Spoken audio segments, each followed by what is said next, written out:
el chabacano, un poquito en español.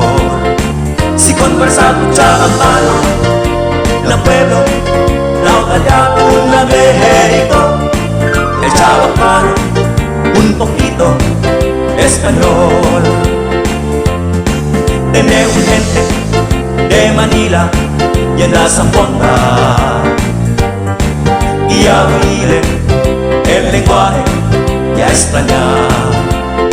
Cuando ya anda en el pueblo de Zampoanga, pensaba letra ya en la España, el chabacano, un poquito español. Qué bonito huir, qué bonito huir, qué bonito huir, qué bonito huir. Si conversar un chabacano, la pueblo, la italiano, la México, el chabacano, un poquito español. Tenemos gente de Manila y anda a Zampoanga, y a oír el lenguaje ya extraña.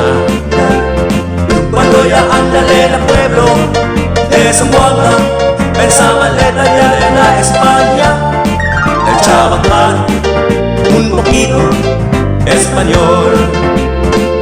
Qué bonito huir, qué bonito huir, qué bonito huir, qué bonito huir.